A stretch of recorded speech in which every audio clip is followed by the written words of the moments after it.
Hello YouTube, aujourd'hui je vais vous présenter deux petites lampes à LED qui utilisent des piles 3A, donc des lampes vraiment très compactes.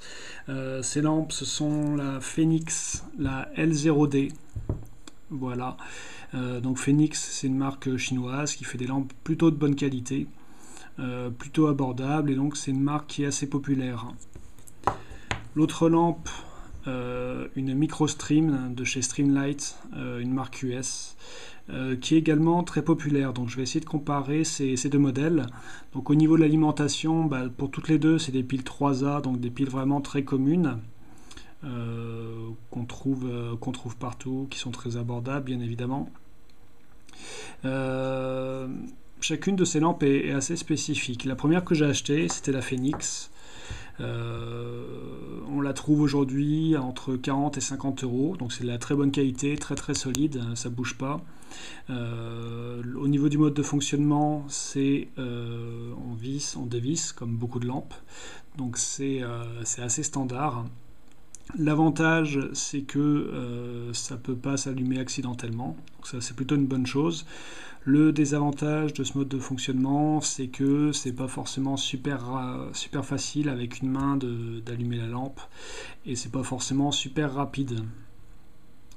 A l'inverse, la MicroStream, c'est une cliquille, donc avec un interrupteur, un bouton poussoir à l'arrière, sur lequel on peut appuyer soit légèrement, et dans ce cas c'est un éclairage temporaire qui s'arrête dès lors qu'on lâche le bouton, ou alors en poussant plus fort, voilà, on entend le clic qui permet de verrouiller la lampe en mode allumé.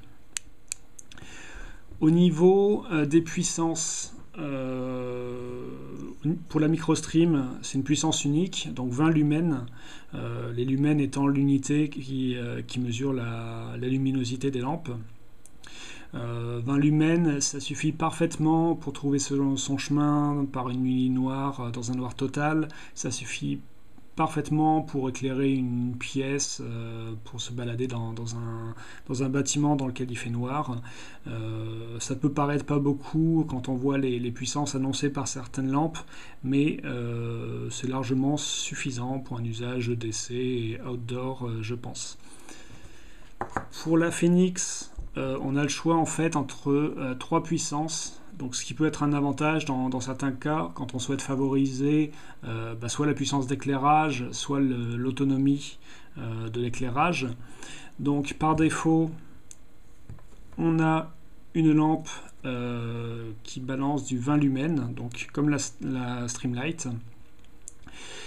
Si je tourne une deuxième fois, j'ai un éclairage moins puissant qui est de 7 lumens et demi.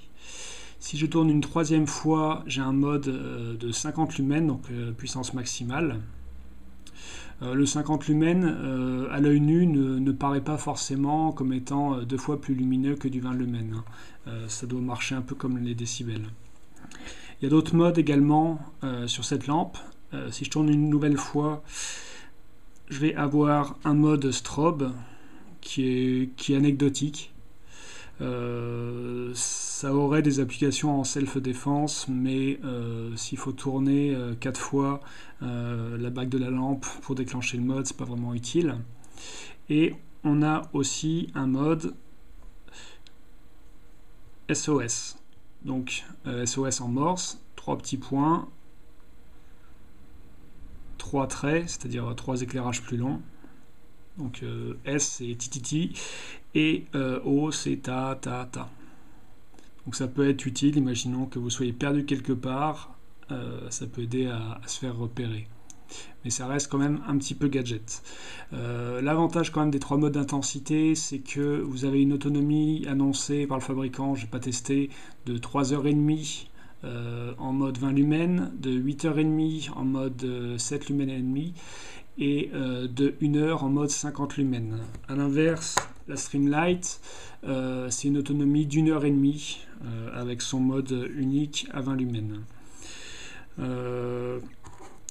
Faut pas se laisser avoir par les lumens annoncés. C'est des données constructeurs.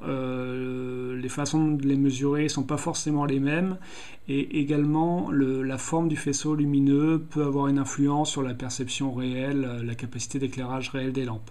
J'ai remarqué que le faisceau sur la Streamlight était un peu plus concentré, donc ça éclaire une surface très légèrement plus petite, mais les 20 lumens paraissent visuellement plus forts. La Phénix, elle, a tendance à davantage diffuser la lumière, donc à éclairer une zone un peu plus large, mais en mode 20 lumens, finalement ça paraît moins lumineux, en tout cas à l'œil. Mais toutes les deux éclairent très bien, c'est juste une perception. Au niveau des teintes d'éclairage, on a, je vais les allumer en même temps, la Phénix qui est, voilà, il y a un éclairage, une teinte légèrement différente. La Phénix, c'est des couleurs un peu plus chaudes, je ne sais pas si on voit bien sur la vidéo, ça tire plus vers le rouge, même si les deux restent très neutres. Et la Microstream a plus une couleur froide, donc ça tire vers les bleus. Au passage, je les tiens à la même distance, on voit bien que les faisceaux sont un peu différents, très concentrés au centre pour la Microstream et plus diffusés pour la Phénix. Qu'est-ce que je peux vous dire d'autre? Pour tous les deux, la construction est très robuste. Donc ça résiste aux éclaboussures. Bon, on ne fait pas de la plongée avec, mais sous une pluie battante, a priori, il n'y a pas de problème. Il y a des joints toriques dedans. C'est archi solide, ça j'ai déjà dit. Pour quel usage? Un peu tout. On peut le monter en porte-clés, quoique je trouve c'est peut-être un petit peu gros. On va peut-être privilégier la Phénix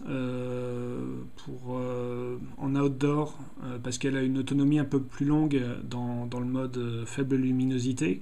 Par contre, pour un usage EDC assez classique, j'ai tendance à préférer la Streamlight parce que le bouton poussoir, c'est clairement un plus pour utiliser rapidement une lampe. Voilà, je fais tomber quelque chose sous la voiture quand je fais la pression des pneus.